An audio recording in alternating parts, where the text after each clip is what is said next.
A doutora falou, eu sou Laio, trabalho na imunomatologia Casos Complexos de Fortaleza, faz um pouco mais de 2 anos. Nesse tempo eu já vi alguns casos e trouxe um interessante para a gente debater aqui. Um paciente de 45 anos com diagnóstico de neoplasia de reto. Ele deu entrada com 4,3 de hemoglobina. O médico solicitou um concentrado de hemácia para esse paciente. Esse paciente era acompanhado, ele era politransfundido e tinha a última transfusão há menos de um mês. Sem histórico de reação transfusional, ele não constava com nenhuma fenotipagem no SBS, nem RH e QEL. Foi encaminhada a amostra para a agente transfusional, aonde deu PAI positivo lá, e foi encaminhado para a agente. Chegando aqui, a gente fez a PAI de novo, repetindo, onde deu aglutinação de 3 cruzes nas 3 hemácias. Foi feito o ABO, aonde deu B positivo com reversa de B, sem dano de discrepância.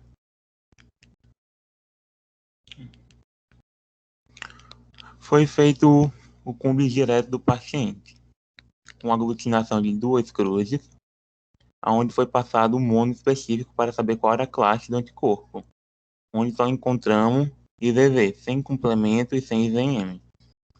Ele tem um anticorpo que não reage a frio. E a gente passou o painel de identificação, o nosso kit, aonde ele aglutinou, deu todo positivo em LIS, com aglutinação de 3 cruzes, e enzima com aglutinação de 4 cruzes, aumentando. Alguém tem alguma ideia do que poderia ser esse corpo? O que a gente faz? Um painel todo positivo?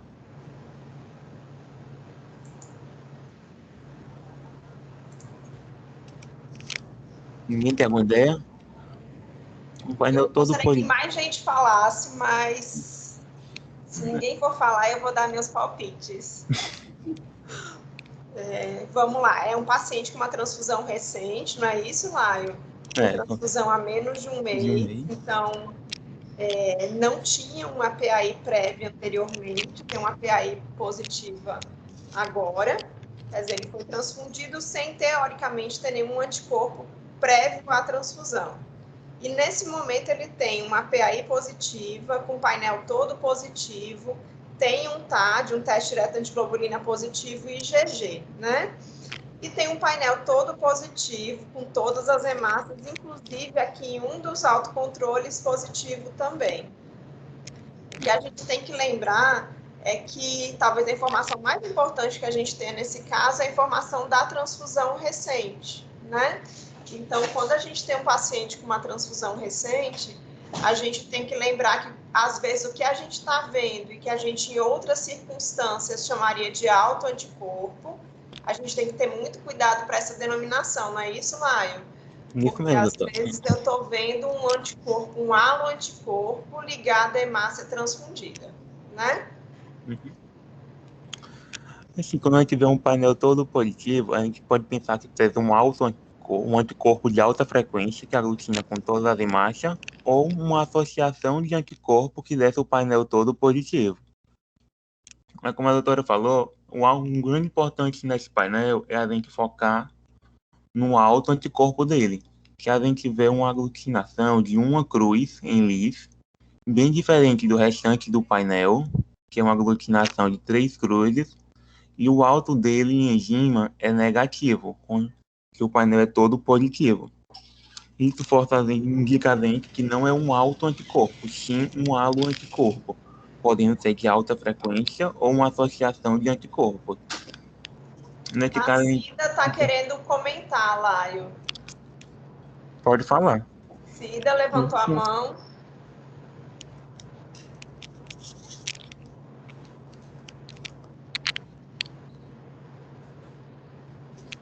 Pode. Eu acho que ela está conseguindo ajeitar o microfone. Pode continuar, Laio. Tá. Assim, tendo um painel todo positivo, a gente não pode saber o que é. A gente sabe que não é um alto, pelo alto anticorpo do paciente, é um halo, mas não podemos definir.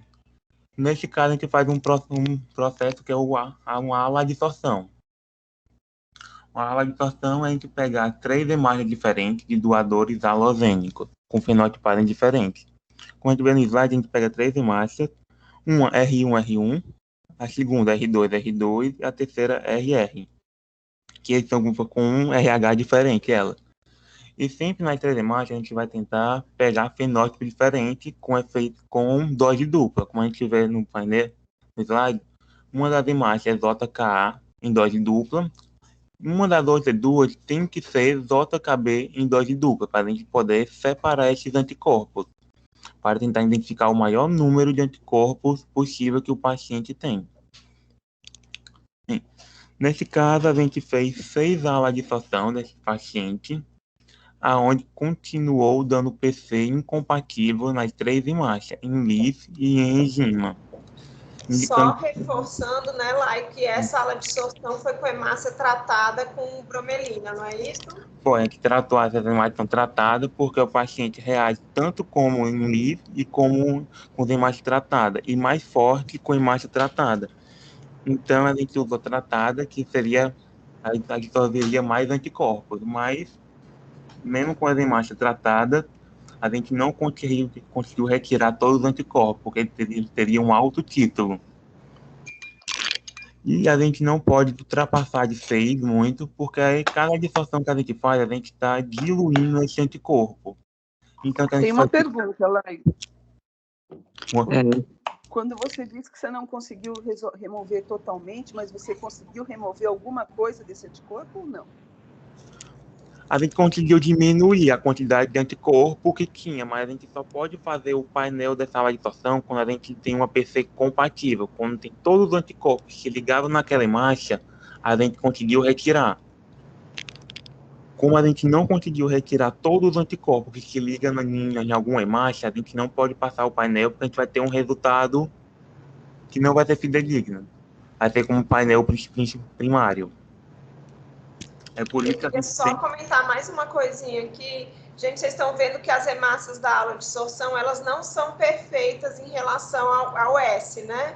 Nenhuma das 3 hemácias é S pequeno negativo. Então, se eu estiver pensando num paciente que tem um halo anti-S pequeno, ele vai estar grudando nessas hemácias se eu estivesse usando uma hemácia não tratada com enzima, né? E aí o tratamento enzimático das hemácias da ala de absorção permite que a gente tire essas fragilidades que não são fáceis a gente resolver na hora que a gente seleciona as hemácias para a ala de absorção. Então, só fazer esse comentário, porque é importante a gente ter sempre isso em mente quando a gente está fazendo a ala de absorção, pensando se as minhas hemácias estão ou não estão adequadas para aquilo que eu estou fazendo naquele momento, né? A gente tenta pegar o máximo possível de anticorpo, um positivo ou outro negativo, mas como a gente tem alguns que são de alta frequência, como o S pequeno, a gente não encontra muito eles negativos. Aí, infelizmente, a gente não consegue toda a vida colocar eles na nossa ala de absorção.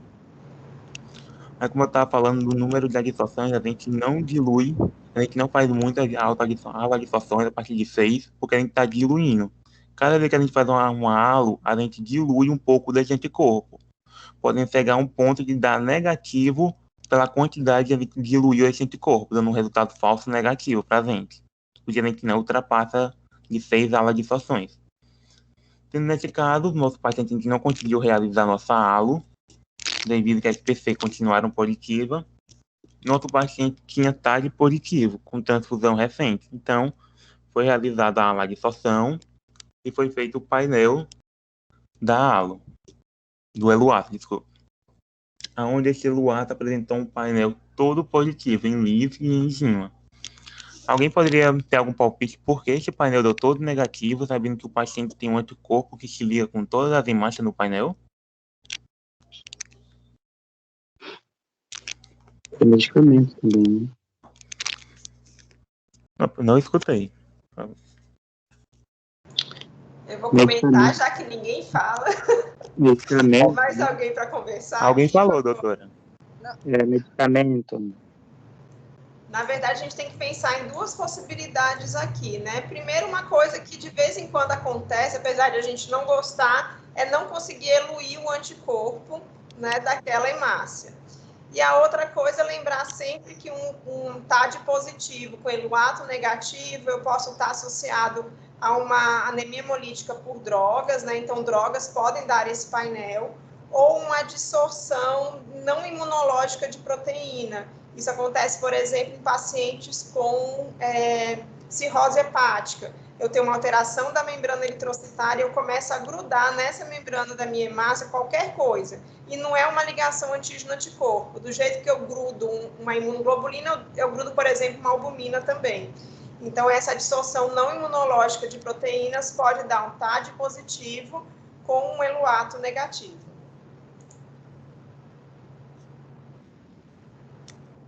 Mais alguém para alguma ideia em relação a por que meu eluato deu negativo? Eu esperaria, né? Um eluato todo positivo, transfusão recente, TAD positivo. Mais alguém? Eu diria a mesma coisa que você, que o eluato não funcionou. Mas também poderia ser que ele tem um anticorpo contra tudo e poderia ter lisado as hemácias da bolsa, transfundida há menos de um mês. Ele pode ter um anticorpo que lisou todas as hemácias desse paciente, não causando nenhum, causando a bolsa não sendo eficiente. Posso dar um palpite? Pode falar. Eu estou chegando agora, viu, gente? Desculpa. Mas pode também ser um anticorpo que não tem especificidade contra antígeno de hemácia. Por isso ele não foi eluído e por isso ele não foi eluído e não teve reatividade com hemácias do painel. Excelente. Painel todo. Gente, eu não sei se é o caso aqui, não, porque eu cheguei agora. Mas, assim, é só um palpite, uma hipótese, uma possibilidade além dessas que vocês já falaram, poderia ser uma causa de um TAD positivo, mas com um eluato negativo. E aí, lembrá-lo, só retomar esse caso, é uma paciente com transfusão há menos de um mês, que tem um painel todo positivo em LIS e enzima, o painel intensificou em enzima, mesma intensidade de aglutinação, e tem um autocontrole de uma cruz só em LIS, sendo que o painel em LIS é 3 cruzes e o autocontrole em enzima é negativo. Tá? E a paciente estava embolizando? Talvez, não tínhamos esse dado nesse momento. Bom, com todas essas hipóteses, o paciente tinha um eluato negativo, mas a gente não tinha nenhuma fenotipase desse paciente, como eu falei anteriormente, ele não contava nada no SBS. A gente resolveu fazer o RH, que é o dele, mesmo com transfusão recente, com a hipótese que ele poderia ter hemolizado toda a bolsa. Foi debatido isso com a médica plantonista e foi feito o RH, que é o dele.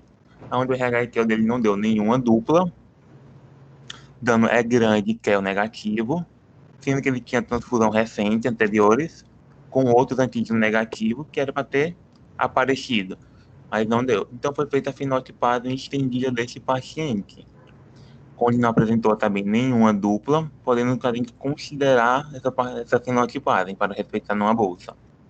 Deixa eu só perguntar aqui para o nosso público, né, gente, vocês de outros serviços, tem um costume nesses casos complexos de estar fenotipando mesmo com transfusão recente? Sim. Sim. Sim. Sempre. Ótimo. E o que a gente pede nessa fenotipagem, né? Sobral, sim. Aí a gente sempre tem que ter uma fenotipagem com muito cuidado. Normalmente a gente pede aqui que a gente faça uma avaliação, inclusive pelo hemoterapeuta do sobreaviso, né? Para a gente definir como que a gente vai para frente. Então, esses casos com transfusão recente têm uma chance relativamente perigosa, né? De a gente ter um resultado inadequado na fenotipagem. Aqui em Fortaleza, como que a gente faz a nossa rotina? Tem um caso complexo, a gente faz a fenotipagem RH e QEL, né? Se essa fenotipagem RH e QEL não vir dupla população, a gente pode imaginar que talvez o restante da fenotipagem seja adequada. E faz como o Lai mostrou aqui, a gente estende a fenotipagem. Lembrando que essa paciente tinha um TAD positivo, então antes da fenotipagem foi feito bloqueio, acho que foi feito cloroquina também, não foi, Laio? Foi feito só 3 bloqueios, doutora, nesse caso, e com o terceiro conseguiu negativar. Perfeito. Então, a gente tirou a interferência do TAD para poder fenotipar, né? E quando fenotipou, a gente viu uma coisa que, além de não ter dupla população, teve uma coisa que chamou a atenção. O que chamou a atenção aqui, gente, da fenotipagem? Quem pode dizer? S grande, S pequeno. S grande, S pequeno negativo, né? Então, vamos lá, Lai, pode continuar. Bom, quando a gente vê a fenotipagem dele, tem uma coisa que a gente não é muito comum, que é o S grande e S pequeno. Já indica algumas coisas para a gente. A gente tem a fenotipagem, a gente pode procurar uma bolsa que respeite a fenotipagem estendida desse paciente para a gente ter reservado. Mas a gente não identificou o anticorpo. Aí aqui a gente tem o painel fenotipado, que é um painel feito das hemácias, que são fenotipadas aqui.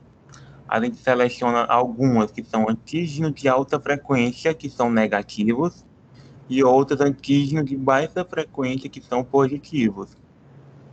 A gente fez um painel com 2 hemácias e passou o paciente, onde aglutinou praticamente em todas as hemácias em LIS, 3 cruzes e enzima em 4. Somente uma das hemácias deu negativo. Aqui a gente olhar direito, como o painel está pequeno, eu marquei. A gente vê somente a hemácia 6 do nosso painel negativo, que bate perfeitamente com o antígeno U do sistema IMS, dando uma hipótese que pode ser um anticorpo anti-U. Aí como é que a gente confirma esse anticorpo? A gente pega outras hemácias que sejam do mesmo fenótipo, U negativo. Como a gente tem uma hemateca aqui, a grande importância de ter uma, porque nesses casos a gente pode buscar hemácias contentes com Zelô anteriormente, a gente tinha 3, no caso 2 U negativo e uma U variante, onde elas deram, as PC deram compatível, dizendo que o anticorpo era um anticorpo especificante anti-U. Eu não coloquei a fenotipagem dessas 3 hemácias, mas deram para descartar o FAIA do paciente e o JKA, já ajudando muito a gente na hora da procura da bolsa. A gente procurou uma bolsa para essa paciente no nosso estoque. A gente não tinha nenhuma bolsa disponível com o pequeno, com o negativo. Então a gente foi convocar doadores. A gente tinha nossa planilha de doadores, tínhamos 4 doadores por negativo. E a gente convocou eles para doar. 2 deles que eles se voluntariaram, convocou e eles vieram doar. A gente sempre recomenda que nossos doadores raros não fiquem doando frequentemente. Caso necessário, a gente convoca. A gente não impede nenhum doador de doar. Caso eles queiram doar, a gente recebe e guarda essa bolsa o máximo possível para cada um paciente. Essa paciente foi transfundida com bolsa compatível. E a gente tinha bolsa reservada para as próximas transfusões dela, caso for necessária. A paciente ficou bem, a gente encontrou um anticorpo de alta frequência, o anti-U, do MNS, onde ele se liga praticamente em todas as imagens, a prevalência dele é muito alta. Aí esse é o nosso caso clínico e eu vou falar um pouco mais do sistema MNS, que é o sistema do U.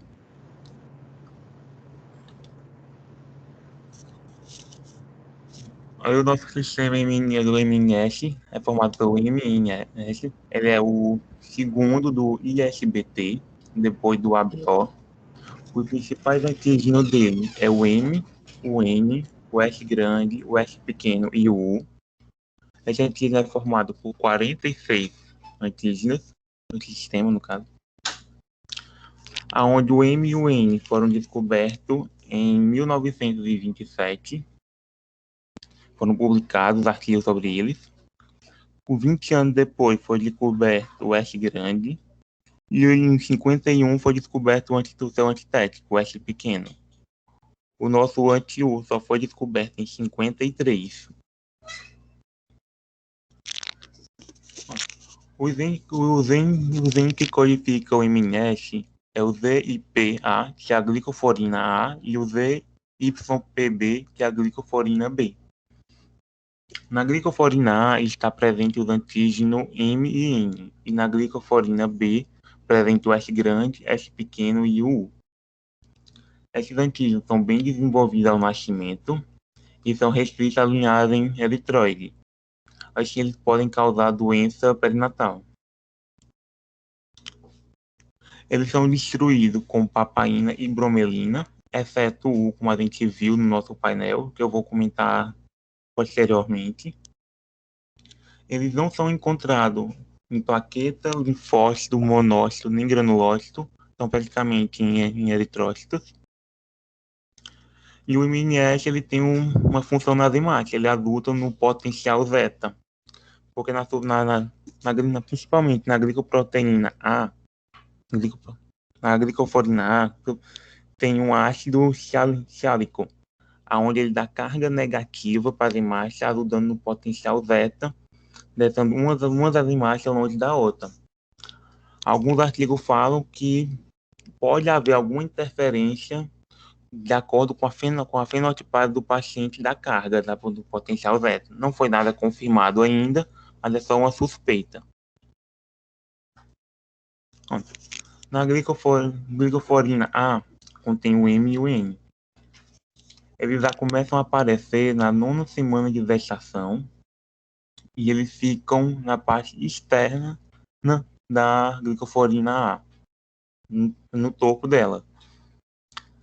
Não são quebrados por DTT, nem cloroquina, nem tratamento ácido. Por isso que a gente pode tratar a enzimática com cloroquina e o MNS a gente consegue fenotipar. Além das enzimáticas, o M e o N foram encontrados em capilares e endotélios renais. Esses antígenos têm efeito de dose, eles aparecem mais fortes com M em dose dupla e N em dose dupla, sendo MN positivo, os dois, esse anticorpo, dependendo do título dele, ele pode dar negativo, assim dificultando a gente na identificação no painel, onde ele só vai aparecer onde tem um antígeno em dose dupla, sendo difícil a identificação.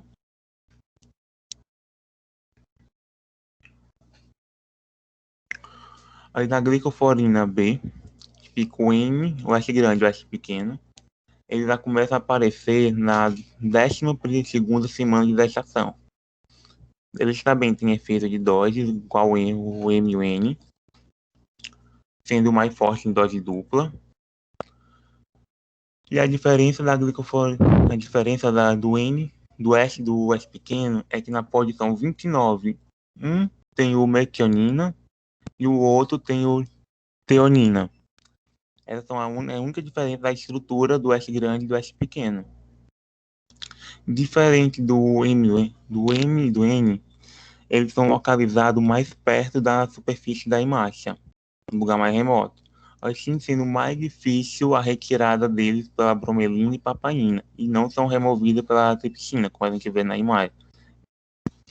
Então, um tratamento que não é muito eficaz com papaina e bromelina, onde não tem uma concentração correta e nenhum tempo correto, a gente pode não retirar por completo esse antígeno, assim ele pode não aparecer fracamente. Por isso que o S grande, a versão é variável no nosso painel.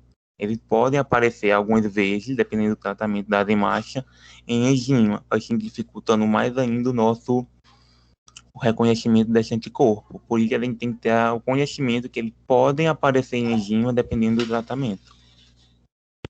E a glicoforina B, ela precisa da proteína RH para ajudar a se incorporar e fixar na hemácia. Por isso que em alguns casos, quando nós temos RH nu ou RH -, a glicoforina B ela pode ser reduzida. A expressão do S grande e do S pequeno pode ser negativa ou ser muito fraca nessas hemácias. E se a gente prestar atenção na figura, a gente vai ver um antígeno N no topo da hemácia, na glicoforina.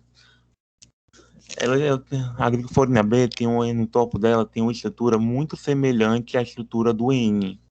Assim, sendo muito difícil um paciente, sendo N negativo, mesmo que tenha S grande ou S pequeno positivo, criar um anticorpo anti-N. Porque mesmo tomando uma bolsa N positiva, sendo N negativo o paciente, ele não vai reconhecer esse N como estranho, devido a essa antígeno, que é essa antígeno similar ao N, na glicoforina B. Aí os anticorpos contra M e N. Eles são geralmente da classe, são crioglutinina, da classe IVM, aglutina principalmente em frio. São de muita, a maioria deles são naturais, acontecendo em algumas exceções, não interferindo. Eles reagem melhor em pH um pouco ácido, 6,5, por isso a preferência nesses casos é usar o plasma, não o soro. Eles não ligam complementos, geralmente, mesmo sendo da classe IVM ou IVV, que podem ser também, devido a transfusões ou vexações. Esse anticorpo liga na glicoforina A na posição 9 dela, mas isso pode variar decorrer do pH da amostra, que pode mudar sua posição de ligação.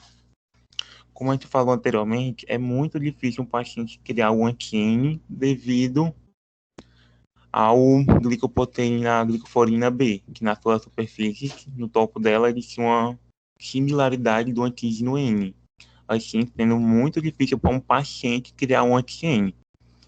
Mas em alguns casos a gente cria um anti-N, que é o anti-NF.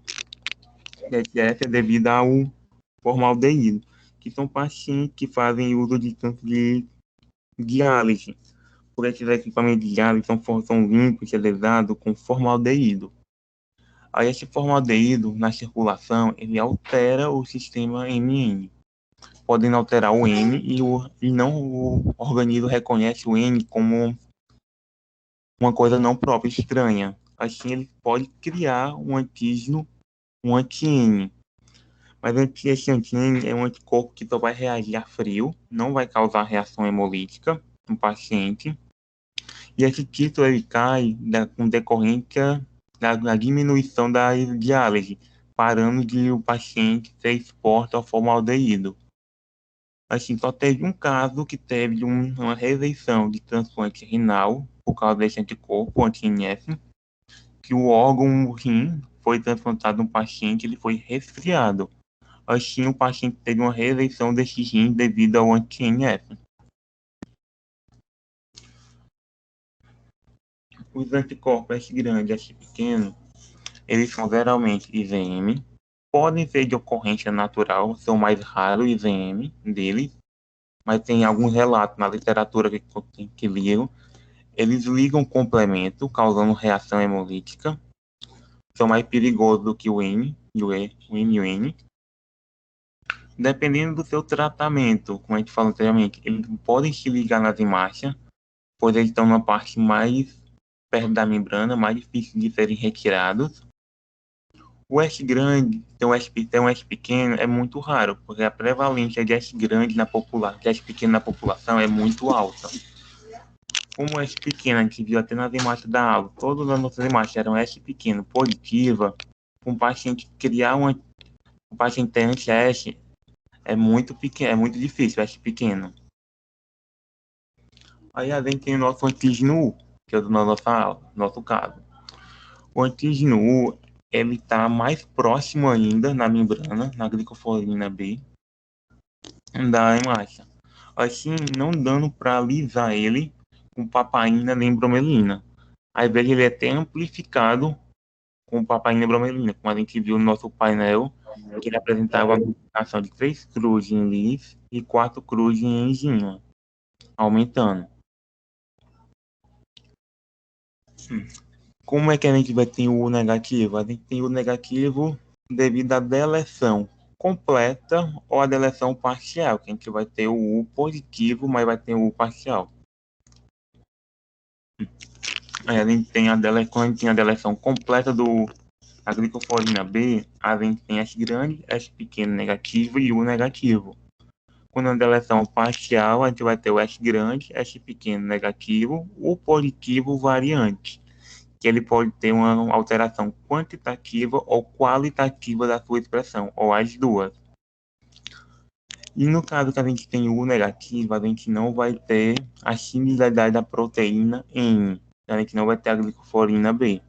Então, o paciente que é N negativo e U negativo, ele tem a maior chance de criar um anticorpo anti-N, devido não vai ter nem o N normal, nem a similaridade do N. Então, qualquer paciente que seja U negativo, a gente tem que respeitar a fenotipagem estendida, pois é um sangue raro, difícil acesso, é de alta frequência na população, 99,9% da população é U positivo. Então, quando a gente tem um paciente assim, a gente sempre tenta respeitar tudo. Ele causa reação hemolítica. Em RN, ele também causa doença perinatal. Então, sempre que a gente tem um anticorpo anti-U, deve ter comunicado ao médico e que foi em uma gestante, sempre tem que ter acompanhado, porque é de alto risco. Aí, esse foi o nosso caso clínico e o nosso sistema MMS. Aí, obrigado a todos por assistirem a aula. Doutora? Excelente, Lai, muito bom. Eu queria só fazer uma atualização. Hoje a gente está com 50 antígenos no sistema MNS, né? Vale a pena a gente de vez em quando rever lá na página do ISBT, porque é meio danado para a gente ter atualização desses sistemas. Nem sempre a página está atualizada, então eu confiei nela agora, mas é importante que a gente busque algum resumo de congresso, principalmente, ou até mesmo algum artigo publicado sobre os novos antígenos, e que a gente tem um probleminha com o MNS do jeito que a gente tem com o RH, né? É um sistema extremamente complexo. Na verdade, o MNS só perde para o RH na complexidade. Então, ele judia bastante da gente quando a gente pensa em estudá-lo, né? E realmente é um caso muito interessante. Eu acho que os serviços de imunemato acabam em algum momento da vida pegando o anti-U que pode lembrar, né? A Luciana é craque neles, né? Que a gente pode ter o variante e o deletado, e que a gente pode ter um anti-U que vai reagir apenas com, quer dizer, que não vai reagir com apenas o deletado, ou um anti-U que pode não reagir com os dois tipos de mutação, o GYPB mutado deletado, ou aquele realmente só a variante, que poderia dar algum problema. Lembrando que é muito mais frequente na população afrodescendente, né, Laio? E aí vai mais ou menos 1% da população afrodescendente tem alguma alteração no U, metade o deletado e metade o variante. Nós aqui começamos a genotipar U de favor há algum tempo atrás, então a gente já mandou para Campinas, para ProSangue, para Ribeirão, e a nossa população maior é de U variante, um pouquinho predominante em relação ao U deletado. E isso é um pouquinho diferente de outros locais do Brasil. E é isso. Alguém quer fazer algum comentário sobre o caso, sobre a rotina de vocês em relação a esses casos? Odê, eu queria colocar mais lenha nessa fogueira, porque esse MMS é mais danado ainda. Quando você pensa que já esgotou, aí eu lembrei daquele caso que eu apresentei naquele congresso franco, aquele workshop franco brasileiro, né? Que aí, além do CTU, o variante, o deletado, a gente ainda tem a bênção de ter um paciente que é fenotipado como S grande neg e S pequeno pós, e ter o danado do anti-U-like, né? Que foi aquele trabalho que deu para a gente, que eu nunca na minha vida sonhava que ia ver o negócio daquele, né? Para mim, esse grande neg, esse pequeno neg, a gente suspeita do U, ok. Agora, você tem um paciente fenotipado como esse grande neg, esse pequeno pós, e aí você descobre que ele tem um anti-U-like, aí já complica demais a vida da gente, né? É verdade. E eu me lembro que você apresentou um caso também que o U era destruído pela enzima, né? Pela papaina. Exatamente. O anti-U-like, ele é destruído pela papaina, e tem alguns tratamentos que fazem a gente, acho que a quimiotripsina, não vou lembrar agora, que faz a diferença entre um deletado anti-U e entre o anti-U-like, né? Um tratamento enzimático. Então, eu gosto muito desse sistema, e, de fato, ele é extremamente complexo quando a gente vai estudar, né? Quando a gente se depara com esses casos, a gente vai para a literatura, né? E, nossa, é complexo demais. Tem outras mutações também que fazem com que o fenótipo não seja o mesmo do genótipo, é bem complicado. Tem mutações associadas, né? Sim. Mas graças a Deus que a gente tem o Hemócio que está sempre salvando a gente com bolsa U negativa. Não só a gente, né, Lu? Eu acho que vocês são a grande quantidade de doadores e de pacientes realmente é de vocês. Eu acho que Hemominas é o que mais solicita também, né? Mas vocês têm um banco grande de doadores. É complicado, é um negocinho que a gente precisa de vez em quando, né? É verdade. Oi, Ana, diga lá. Oi, deixa eu perguntar. Bom dia, Lu. Bom dia, Flor. A pergunta desse like, então, só para ver se eu compreendi, que eu também nunca deparei com o like, perdão. Seria esse antígeno, ele é destruído por enzima, menos por quimiotripsina, e o que diferencia ele de um normal, ou de um ausente, na verdade, seria o diferente tratamento, ou seja, depender da enzima que eu uso, eu vou conseguir categorizar um ou outro, é isso? Não é tão simples assim, ele tem algumas variações em relação ao anti-1. Por exemplo, ele reage muito bem à temperatura ambiente, são várias características juntas que você vai juntando e vai montando quebra-cabeça. Ele reage muito bem com hemácias S-grande pós em homozigose, ele reage muito bem em temperatura ambiente, em temperaturas mais frias.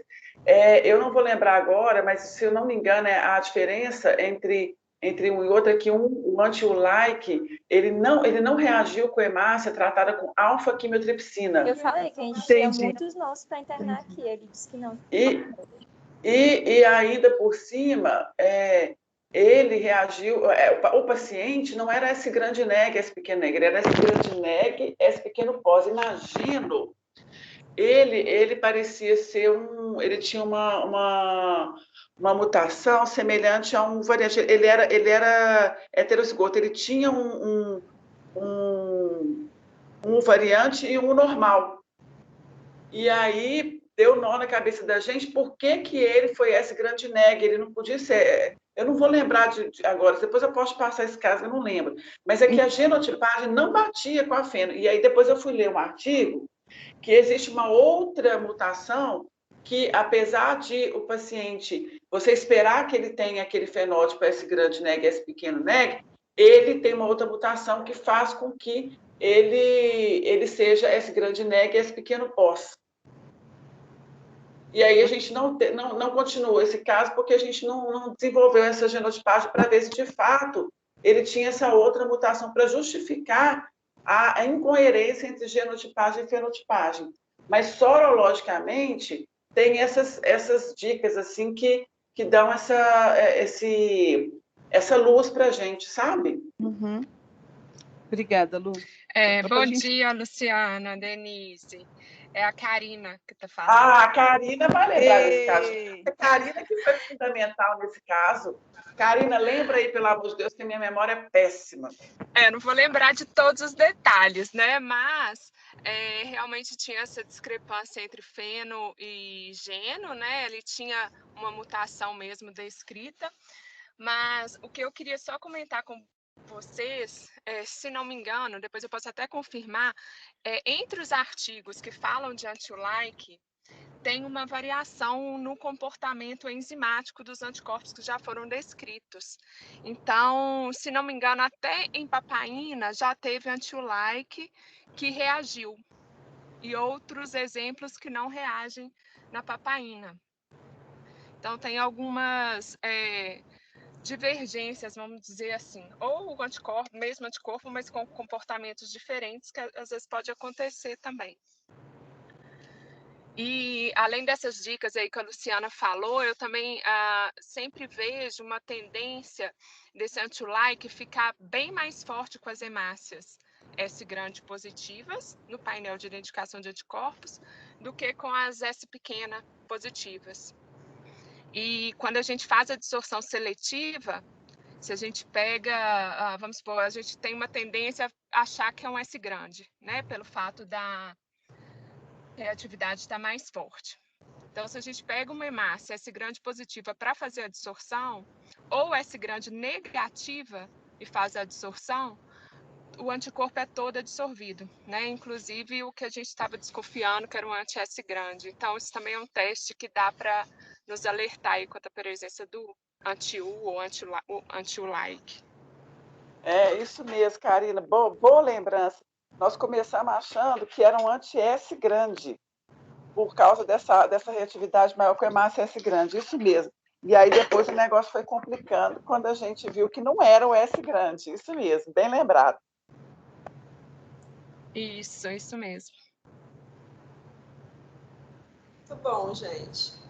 Alguém quer fazer mais algum comentário?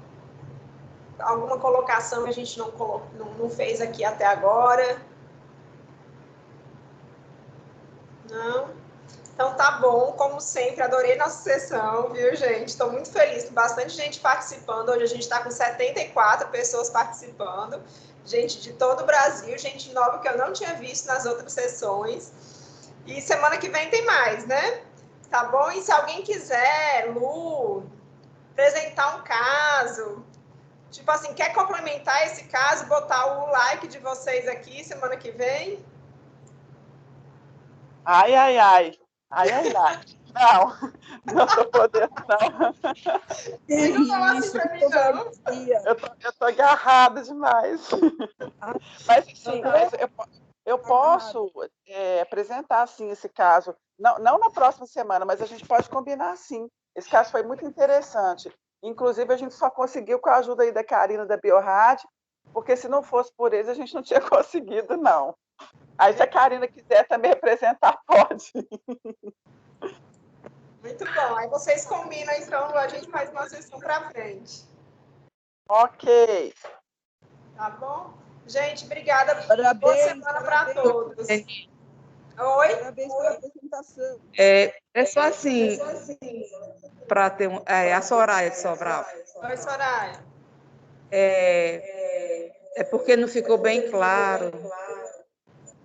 O Eluato, que deu todo negativo, se pudesse explicar um pouquinho. Pronto, tá com um pouquinho de eco.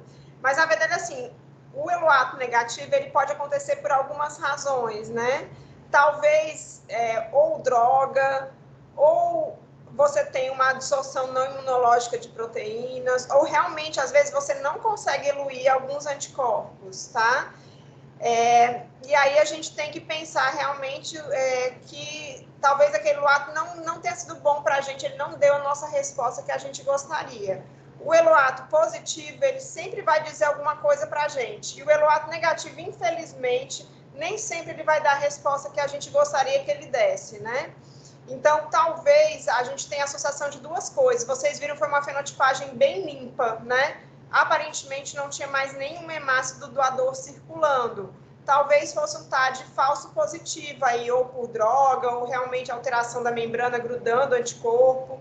Porque se eu imaginasse que eu ainda teria hemácia do doador circulando, quer dizer, hemácia U positiva, eu teria tido uma fenotipagem com dupla população, e eu não tive, né? Então, pode ser que tenha sido apenas isso, a gente ter tido um TAD por outra razão, não relacionado a essa reação hemolítica, que com certeza ele teve uma reação hemolítica tardia. E aí a gente deixou de ver esse anticorpo ligado porque ele já tinha destruído todas as hemácias transfundidas, tá? De vez em quando a gente vê isso acontecer. A gente tem um paciente em que a gente tem uma transfusão recente, mas quando a gente fenotipa não tem uma hemácia de doador circulando.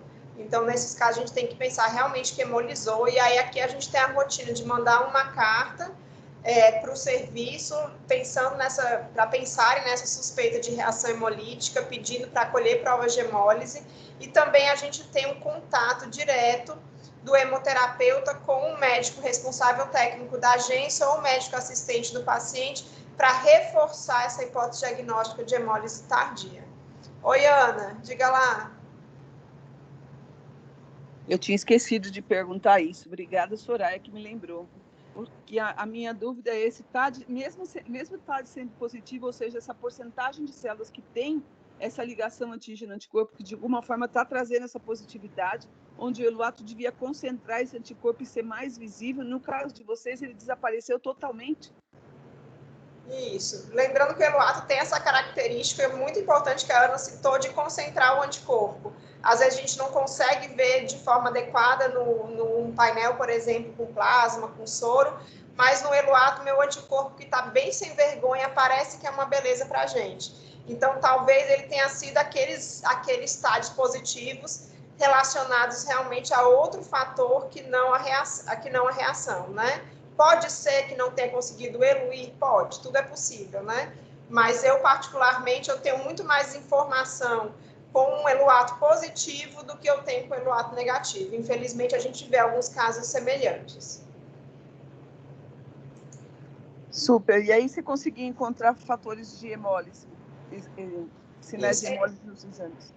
Nessa paciente não tem descrito alteração de provas de hemólise, Ana, provavelmente porque a gente já pegou depois do clearance dessas provas, né, de hemólise. Então, é um caso que a gente pegou depois de hemolizar, já não tinha mais nada para ser visto. Talvez se a gente tivesse conseguido perceber essa hemólise antes, a gente ia ver LDH aumentado, bilirrubina indireta aumentada, né, que é o que a gente costuma encontrar nesses pacientes. Super, obrigada, Dê. Nada. Então, pronto, gente. Até semana que vem.